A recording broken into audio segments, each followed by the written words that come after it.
I grew up in a very pure and religious family. My life revolved around the Quran and learning. I memorized the entire Quran in high school in 2006. My ambition did not stop at memorization. I continued studying Islamic sciences. I graduated from one of the largest Islamic institutes. I earned a bachelor's degree and then a diploma in Quranic studies.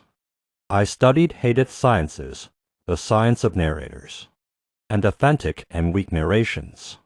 I considered myself educated. I measured everything by my academic knowledge. I got married in 2016 and life started normally.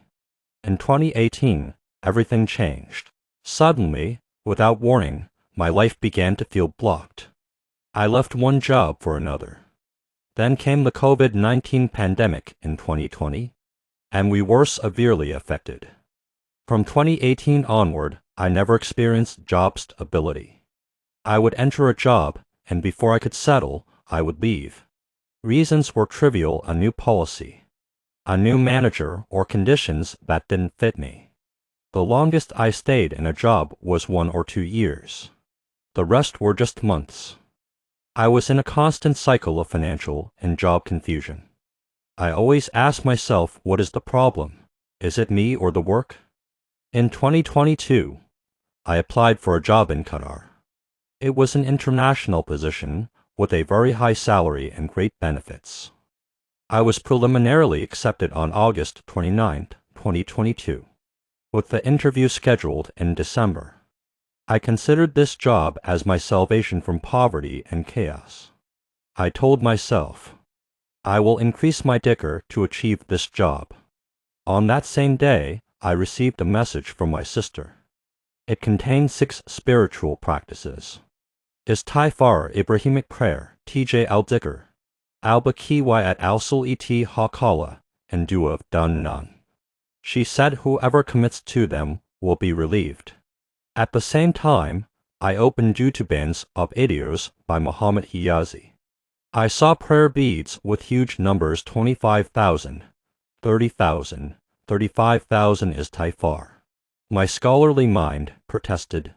30,000. This is an innovation. Our ancestors did not do this. Surely some are pressing the beads without sincerity. This is Riyah. I told myself, I will do 500 times. This is a big and sufficient number. I left Muhammad Hijazi completely and focused on the 6 practices, 100 repetitions each. Months passed into 2023. Nothing changed. I started following more YouTube scholars. One insisted the Ibrahimic prayer relieved worries. I increased its repetitions to 500. Another insisted on ha-Kala. I kept increasing numbers. I started searching, how did God relieve someone? Every story I saw, I added it to my daily list. I began with 6 practices and ended up with 17 daily. I added all sorts of prayers from apps I didn't have before. I even entered the world of Ruqyahs, spiritual healing. I heard a healer say, those who enter a job and leave it are envied. I said, this is the solution. I started listening to intense Ruqyahs, the destructive Ruqyah, the shocking Ruqyah, the burning Ruqyah.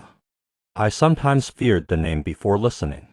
2 years of distraction and exhaustion, and the result nothing. By Ramadan 2024, I reached my lowest point. I was neglecting prayers. How could I do night prayers and Istighfar properly? I was desperate.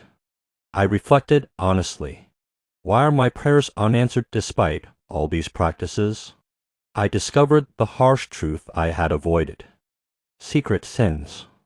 I had memorized the Quran, but I committed secrets since elementary school. Over 25 years of sins. I remembered old attempts in high school. I fasted like Prophet Daud to the point of malnutrition. Even after marriage, the sins remained, though reduced slightly. Satan deceived me. You are tested. Commit a sin, then follow it with a good deed to erase it. I mixed good deeds and the sins prevailed. In Shawwal 2024, I broke down. After Isha prayer in the mosque, I cried. I prayed, "O Lord, there are too many ruqyahs and practices. Guide me to one ruqyah, one practice that will relieve me." I left the mosque. I opened YouTube. Muhammad Hijazi appeared again. Then Faris Afsar appeared. It was Ruqyah al-Baqarah. I also saw Muhammad Ibrahim al-Sudan I. He said, "Surah al-Baqarah 4 times and 30,000 is Istighfar proven or not?" I thought, surely this is exaggerated. Let's see what these innovators say. But I was shocked. They linked blocking and worries directly to sins. It was the first time I saw this connection. Leaving sin brings relief. Powerfully, I decided to leave my scholarly pride. I decided to try.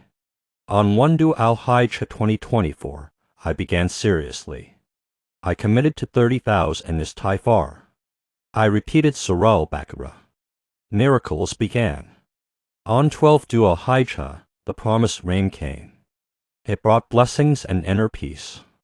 After 25 days, an old spiritual blockage was removed. It was a magic that blocked my life. By the 4th month, my home felt purified. By the 6th month, sustenance and blessings flowed. My students began finishing the Quran. I had taught them for 8 years without success. Now they were completing it beautifully. Everywhere I went, deals and discounts appeared. Before my daughter was born, I faced great distress. Through Ibrahimic prayer and Istighfar, relief came immediately. I cried for the 2 wasted years. I blamed people for innovations. If I had started in 2022, things would have been different. My advice: do not scatter your energy with excessive practices without repentance. Seek forgiveness abundantly. Leave sins. You will witness wonders.